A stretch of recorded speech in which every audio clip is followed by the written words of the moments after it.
Konting-konti na lang talaga matatapos na itong second branch ng Menjo Korean House located dito sa Plaridel, Bulacan. Uulitin ko sa mga hindi pa nakakaalam ng exact location namin dahil hindi pa kami available sa Waze. Malapit lang kami sa Plaridel Crossing. Siguro pa kakaliwa kayo pagka galing kayo ng Pulilan. Tanghali nga nung nagpunta kami dito sa site dahil meron kaming imimit na mga importanteng tao. Ito kasi ang magiging rason para maging maganda itong kakalabasan nga ng second branch namin. Mabusisi talaga kami naghanap ng mga supplier o kaya mga kontraktor na talagang gagawa nitong second branch namin. Dahil hindi na nga nauuso ngayon ang mga pintura, napagdesisyonan namin ni Bebo na pa-stuko nga itong buong resto.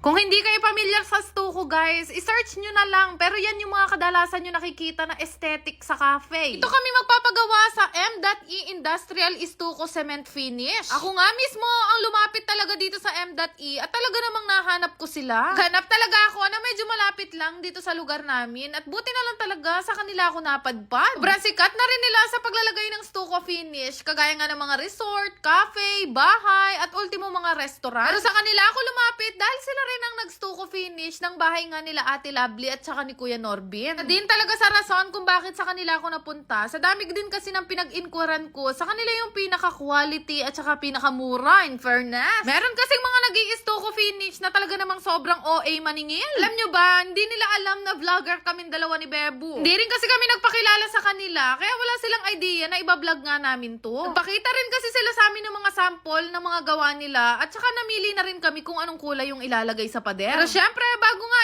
i-stuko, kailangan 90% done na pala itong pinaka-size. Hindi kasi ang stuko finish guys sa final touch o finishing ng isang lugar. So siguro, tsaka ko na lang kayo i-update dahil medyo madami-dami pa naman yung gagawin dito sa pinaka-restaurant. Tapos na nga kaming pag-usapan ng kulay, presyo at date na kailangan matapos. Nagpaalam na rin naman kami sa kanila. Maya-maya nga, dumating naman yung gumagawa ng tables and chairs namin. Tas sabi ko rin ipasok na nila nang makita ko nga o matansya ko yung pinaka-size. Mapapansin nyo, pati upuan at table namin, ibang-iba nga siya dun sa unang branch namin sa Apalit. Lahat kasi yan, pinaguhit at pinaayos ko nga sa architect kung ano nga yung magiging itsura. Syempre, dahil ang habol natin ay maging aesthetic na samjihan. Naga namang ultimo upuan nyo, ginastusan ko, naksyuta.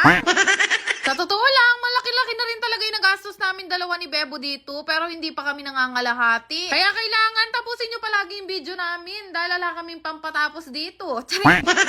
Hindi talaga biro ang pagpapatayo ng business, lalo na kapag ka-restaurant. Sobrang pahirapan talaga magpatapos ng ganito dahil nga napakamamahal na ng materialis. Pero unti-unti naman makakausad at makakapagbukas na rin tayo. Sa mga susunod na araw, mag-hire na rin kami ng mga kulang pa naming staff dito nga sa Plaridel, Bulacan. At nga sa pag-hire ng mga staff, naghahanap pa rin kami ngayon ng supplier ng mga pork at saka ng mga chicken. Kaya if ever na nagsusupply kayo ng pork at chicken, pwede nyo akong i-message. Kung mapapansin nyo, iba na yung upuan dito sa Menjo Korean House Plaridel branch. Lalo naman yung lamesa. Tapos pinalaki na nga namin, pati nga yung griller naka-built-in na din. Abe, sobrang laking bagay talaga na kumuha kami ng architect na tutulong sa amin. After nga noon, umalis na kami dalawa ni Bebo para tumingin naman ng mga tiles na ilalagay sa lababo, sa kusina at saka sa CR. Mula Plaridel, Bulacan, nagbiyahe kami papunta ng Baliwag, Bulacan para bumili ng mga tiles. Talaga sinasagsag namin ang kainitan. Ultimo pala presyo ng mga tiles ngayon, nagmahalan na din. Tandaan ko kasi, yung huling beses na bumili kami ng tiles, yun pa yung nagpagawa kami ng bahay sa Pulilan. Sabi no, lahat talaga ng bagay ngayon ginto na. Pabilis na ng pabilis ang pag-angat ng presyo. Ito nga sa site o sa lugar na pinagbilan namin, kabi-kabila nga ang bilihan ng mga tiles, kaya nagtitingin kami kung saan nga yung pinakamura. Tapos pare-pareho lang naman sila ng presyo. Siguro meron lang lumalamang ng piso pero nakakatawad din naman kami. Kaya naman bumalik na kami kung saan nga kami nag-park kanina at dito na lang kami kukuha ng mga tiles na kailangan namin. Bukod sa tiles, nagpabili na din ako kay Bebo ng pinto para nga sa CR. Hindi lang sa CR ng restaurant, yung CR kasi namin sa bahay. Diyos ko, naliligo ka. Ang takip mo, kurtina. Naksyuta.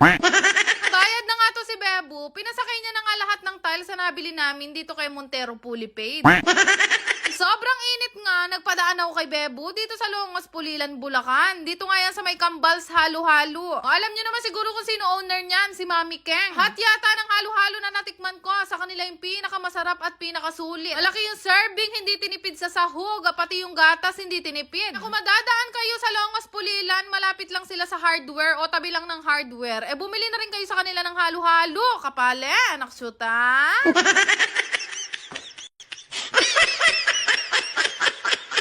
Meron ako pinagka kakalibangan nga na laro, ito nga yung Aurora game. Gaya ng ibang laro, madali lang din tong laruin at kung gusto nyo mag-register, ilalagay ko na lang yung link dyan sa may comment section. Maraming laro na pwede nyo pagpilian dito, kagaya nga nitong nilalaro ko. Gaya ng ibang laro, syempre kung malaki din ang tayaan nyo, malaki ang tama. Pero syempre, hinay-hinay lang din sa paglalaro. Laro pa rin to, may nananalo at may natatalo. Kaya kung gusto nyo rin itong laruin, ilalagay ko na lang yung link dyan sa may comment section.